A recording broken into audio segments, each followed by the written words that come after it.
Goes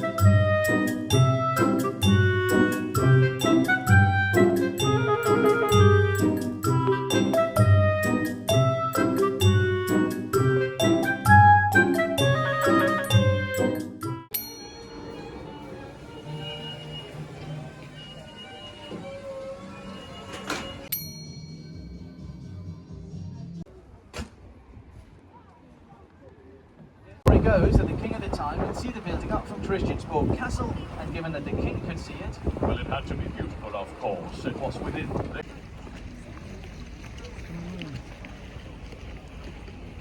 you can also learn a little bit about how it was like in Wales.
in Utrecht right now, and I just have some time to give a little review of Copenhagen. So I think I'm gonna give that city a 8.5 out of 10, because I feel like Copenhagen was better than Dublin, but Stockholm was better than Copenhagen. Like, it's just between Stockholm and Dublin.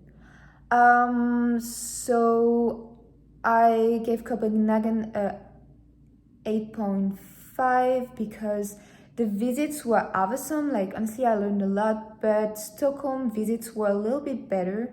I felt like it was like very plain in Copenhagen. Like, the Royal Palace was amazing, and Tivoli Gardens were awesome as well.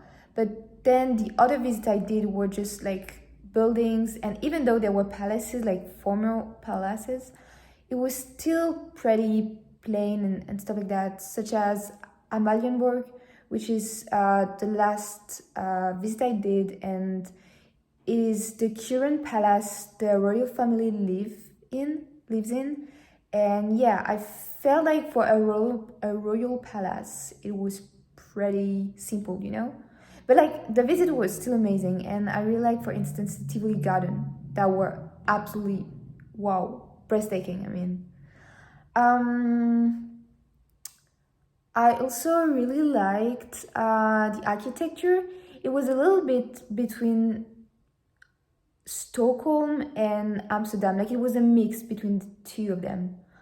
The Nyhavn neighborhood was good. I don't know if I pronounced it well, but like, that neighborhood was amazing. Like, you know, the little postcard you see with the house on them, like, and the Danish flags everywhere. That was the neighborhood I was talking about, and it was like so beautiful.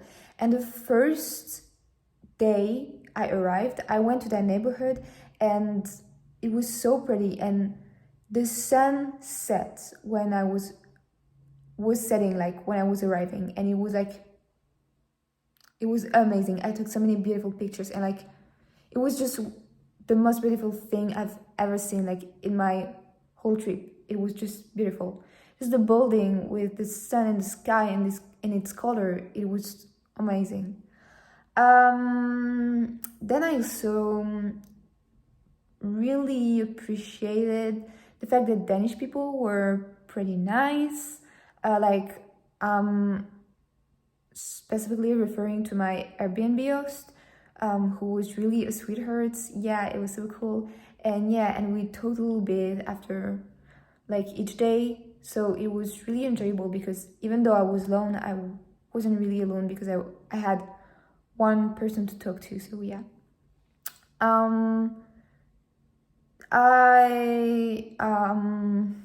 Last but not least, I think I really enjoyed the Copenhagen card, which like gave me access to different monuments and places. And I also had unlimited transport, which was absolutely amazing, because I could take the metro basically every time.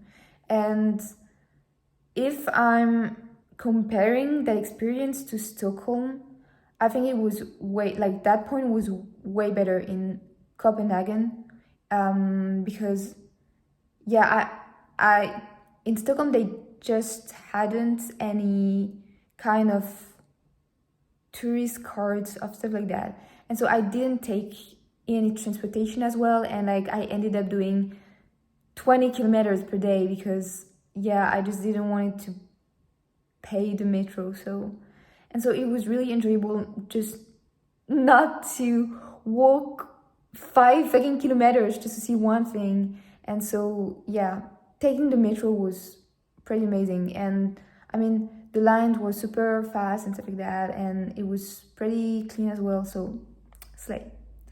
And now I need to also explain why I only gave 8.5. So I think like the worst thing during my trip was the weather. the weather was so bad, dude. It was horrible, like, bruh. Like, I had 13 degrees when I arrived, and I think the maximal temperature was like 15, and it was so freaking cold. It was, honestly, I remember talking about Stockholm and saying how the weather ruined my day, like the last day. It was the same with Copenhagen. Honestly, it kind of ruined, not the whole trip, because some days it was sunny and it was nice, but like, honestly, it was cold. It was really cold, and I can't really say it ruined my trip, but it was like a major disadvantage of my trip. And I think that maybe my grade would have been higher if the weather was better, honestly.